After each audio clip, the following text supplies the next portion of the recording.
Hello everyone. Thank you for clicking on the Literacy Volunteers of Harrison County YouTube channel. We're a nonprofit United Way agency. We would love for you to subscribe to our channel. If you look underneath of the video, just click on the word subscribe. If you would like to be notified when we put out new videos, click on the bell icon. Please share these with your friends and like them and view them and use them for educational purposes. And if you know someone who needs videos like these, please recommend our channel to them. Today we're doing the second part of the homeostasis lecture, Biology 101, and this is homeostasis and thermoregulation. So we're looking at body temperature and how it affects activities. So your body temperature affects your body's activities, things that go on inside your body. As your body temperature rises, enzyme activity rises. Enzymes are proteins in your body that increase activation energy, and we need enzymes for everything we do, from digestion, which is the main one, which is a big one. So for every 10 degrees Celsius that your temperature rises, enzyme activity doubles. So we have twice as much enzyme activity. Body enzymes and proteins begin to denature and lose function with high heat. Proteins have different structures. They have primary, secondary, tertiary, quaternary structures. And so they wrap in and back on themselves. When you expose them to different things, changes in pH, changes in temperature, they do what's called denature. They lose that structure. And that changes the protein and it loses its function. So if you have high heat in your body, it denatures your proteins, right? So enzyme activity will decrease by half, also for every 10 degrees Celsius drop in temperature to the point of freezing. And so we have some fish that are out there that can withstand freezing solid, and then when they return to normal temperatures, they are thawed. We also have fish that are called ice fish, and these are a special kind of fish that have adapted with, first of all, they don't have any red blood cells. Their blood cells are all clear, so you could look at them and they would be clear.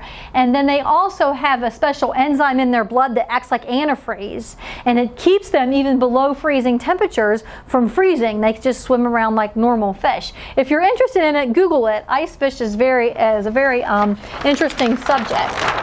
So we're going to look at the difference between endotherms and exotherms. Therm means heat, right? Endo means inside, ecto means outside. So let's look at the difference. Animals that do not control their body temperature are called ectotherms, right? Outside heat. They can't control their own body temperature, right? And so they're also called cold-blooded. So a snake, if you see a snake and you're walking along, it's looking for some sunshine or some heat where it can stay because it has to absorb its heat from the external. It can't make its own body heat. It's an ectotherm. They rely on external temperatures to set their body temperatures. I put this kind of in brackets here because we have an animal that maintains a constant body temperature no matter how the environment change is called a homeotherm, right? A homeotherm. That's not us. Humans aren't homeotherms. Endotherms, inside heat, are animals that rely on internal sources for body temperature, but we can exhibit extremes in temperature, right? So your inside of your body changes as the temperature changes to help maintain that homeostatic equilibrium. We're going to look at how. So let's look at heat exchange. Heat can be exchanged between an animal, so it doesn't have to be you, cat, dog, mouse, whatever, and its environment through 4 different mechanisms. And so I've listed them here for you. The first one is radiation. Radiation is the emission of electromagnetic waves, and those are heat waves. Have you ever watched those TV programs and they put on night goggles? And they look at people and they can see, like, red or blue, depending on how much heat you're generating. Those are electromagnetic waves. Evaporation is when heat is removed with liquid from the surface. So you're running or you're exercising and you're covered with sweat. Mammalian sweat is an evaporation technique, right, to help your body cool itself off. That's what it's used for. Convection, or currents of air, remove heat from the surface of dry skin as air passes over it. And then conduction. Heat will be conducted from one surface to another, but it has to be direct contact with that surface. We talked about that animal resting on a warm rock, that snake. That would be conduction, right? He's getting that heat from that rock or from the sun. heat conservation and dissipation. In certain climates, we have these endothermic animals. They have a form of insulation, fur or feathers, right? So if you're a polar bear and you're living in the Arctic, you better have something to keep you warm. They have fur. So animals with that thick fur, like polar bears, create this insulation layer of air between their skin and their internal organs. And that insulating layer of air helps to keep them warm as well as their fur. Mammals have a residual effect. What we do is we start to shiver. Have you ever been outside and you get cold and you start to shiver?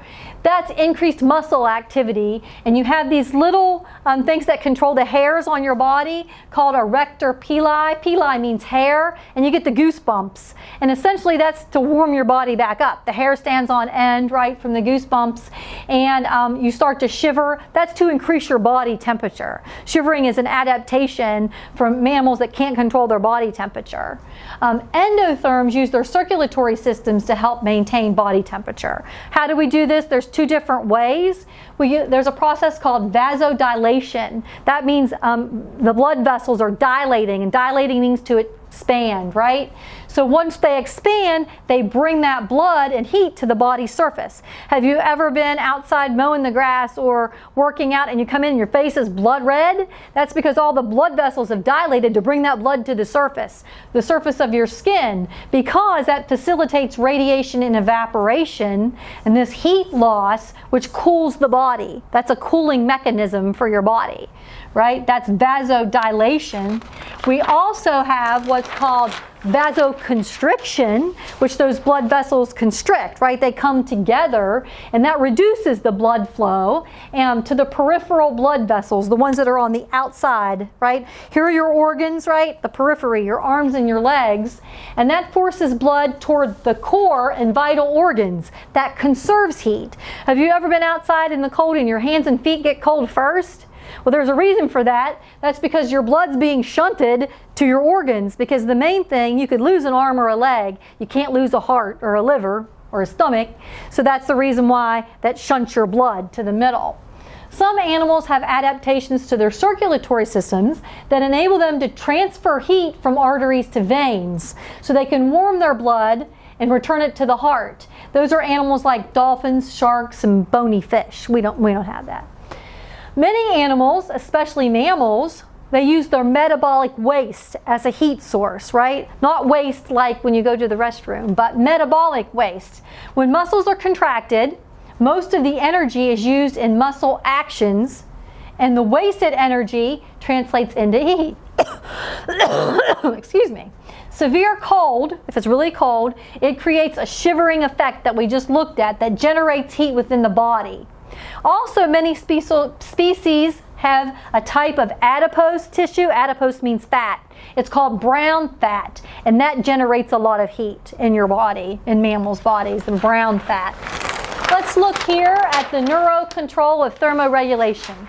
I'm not a very good artist, so this is my man here.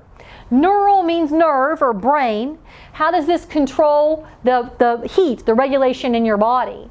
So there are two different ways. It's a loop like we looked at before. Your body temperature rises. You get those blood vessels to dilate and you lose heat. Your sweat glands then secrete fluid, just like those effectors we talked about in the other video. And as fluid evaporates, heat is lost. So your body temperature rises, you've cooled it down, and your heat is lost out into the environment, right? So back to normal body temperature. If your body temperature falls, your blood vessels constrict, so your heat is conserved. Sweat glands do not secrete fluid if they're cold. Shivering, that's your involuntary muscle contractions we talked about, generates heat, warming the body, right? And there should be an arrow here, I'm sorry. Heat is retained back to normal body temperature. So your body wants to be at a constant temperature, and it's going to fight its way back. If you're too hot, it's going to cool off. If you're too cold, it's going to warm up. Homeostasis, right? We're talking about maintaining that equilibrium. Finally, here's an example that I will give you of that homeostatic equilibrium. We have this bacterium, right? And it gets into your body, right? E. coli, that's a bacteria. Everyone's heard of that? You eat undercooked meat.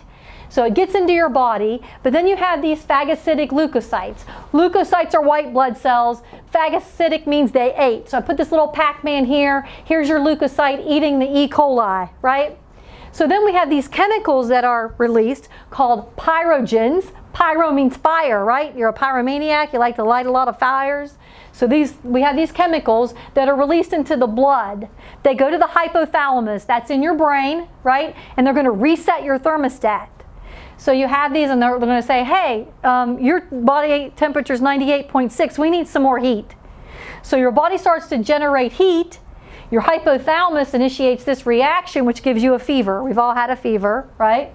And so that rise in body temperature causes iron to be conserved in your body, and it's going to lower the nutrient need for the bacteria that's trying to feed on your cells, right? We're trying to kill it, and you're just going to send this message to your brain to say, hey, we need some more heat here to kill this bacterium. So as your body temperature increases, also the activity of the enzymes are going to increase, and the activity of the invading microorganisms, right? Those are those little bacteria. So what happens is a fever is an adaptation of your body to bring itself back to homeostasis. We've got this fever, and once it spikes, we can kill whatever invading organism is there. So in this instance, we're just talking about a bacterium, but it also happens for viruses as well, right? We've all heard about that. So that's just a defense mechanism. That's normal. A fever is a normal response to that. It's a homeostatic response to get your body back to where it wants to be. So I hope that you've enjoyed both of these videos on homeostasis. Please subscribe to our channel, and our next series will be on evolution, and we will conclude up our Biology 101. Thank you very much.